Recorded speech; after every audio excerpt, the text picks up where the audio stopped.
Hello, Dale Majors here, and welcome to another video, Adventure Anyway. Today we're going through the Masterclass, day 5, and we're going to talk about identifying our genius zone and leveraging past successes. So in the book that I referenced earlier, Goals by Brian Tracy, he talks about identifying things in our past where we really were creating a lot of value, where we felt great, where we felt high energy.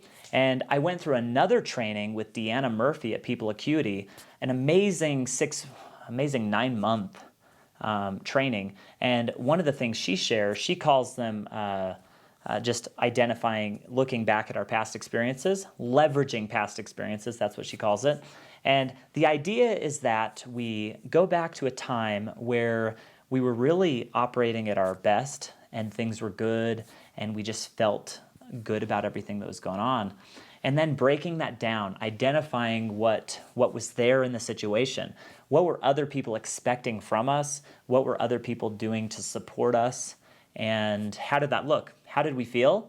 And if the better that we understand that, we can then go and recreate that in our life, that type of situation, so we can act the same way. So I want to share a time where I really felt like I was at my best.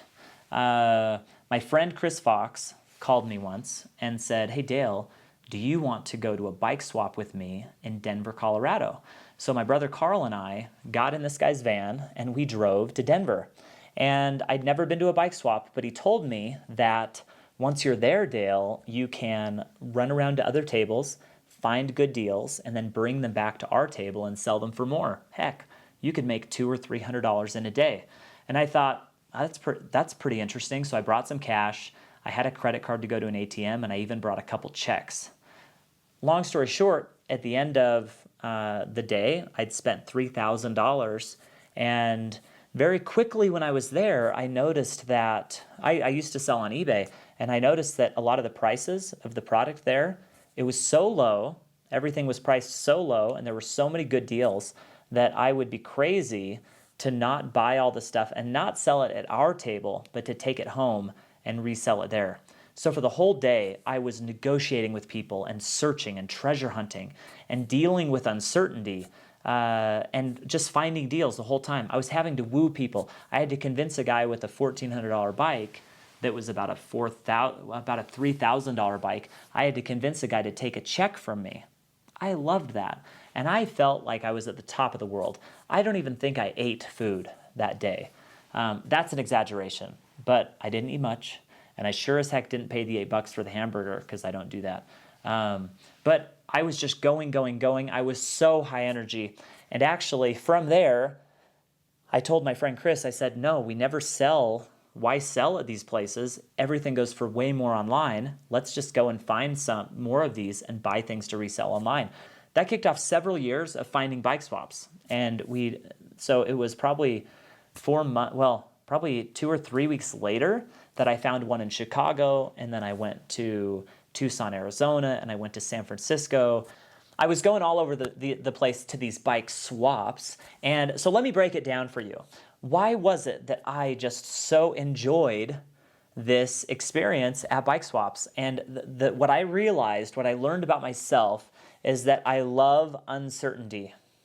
I love needing to be creative and find like the treasure hunt. I love the hunt. I love the hustle. I also love building relationships. I love convincing people of things. I love winning others over and getting people to deal with me. I love being trusted by the people at home. You know, my dad was my partner at the time, to go and find good deals and spend all our money. I love being trusted. If I wasn't trusted, then I don't think it would have gone as well if I was always worried about, oh, they're not going to want me to buy this or buy that thing.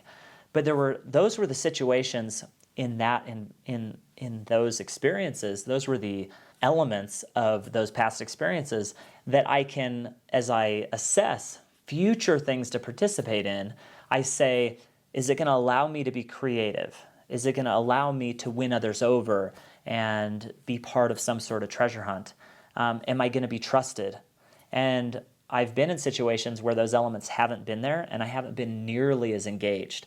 So what I want you to do in your journal is, and you can pause the video here, think about a time where you felt at your best. I want you to envision and think back, when was a time where you felt like I felt at Bike Swaps? So go ahead and pause the video. All right, so I hope that went well, identifying your past experience, where you were awesome, because all of us have them, and what the elements were that existed. And you can use this list indefinitely as you assess new opportunities, job opportunities, volunteer opportunities, whatever type of opportunity is it going to help you be engaged and feel at your best. And I know that I've used it and it's been super helpful. So once you realize your genius zone, right? Value yourself before you can value others. Once you realize your genius zone, you're going to get better and better at seeing the genius in other people, because that's what this is about. We want to be people that are so good with ourselves, right? That we can be good with others and we can see what they're amazing at. One part of, I love Nacho Libre, how Nacho found Esqueleto. We'll show you this scene. It's pretty funny. But even Nacho, Esqueleto, he had a bunch of things wrong with him. He was super scrawny. He, stole free chips from the orphans, right? Like, he was kind of a messed up dude, messed up teeth. He was just messed up, okay? But Nacho saw in him, he looked past all of those things, and he saw that he could be like a contender. So check it out. Don't you see? Your skills plus my skills in the ring. Tag team. You're crazy.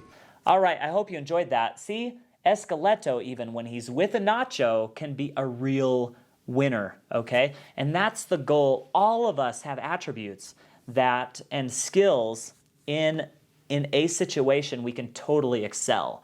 But if we're working around people that don't want to look for what we're good at and only want to point out what we're not good at and put us in situations where we're not going to win, that's no good. So we want to be like Nacho.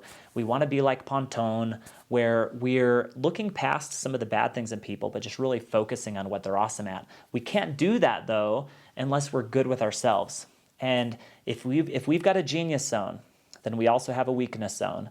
And if other people have a weakness zone, then they also have a genius zone as well.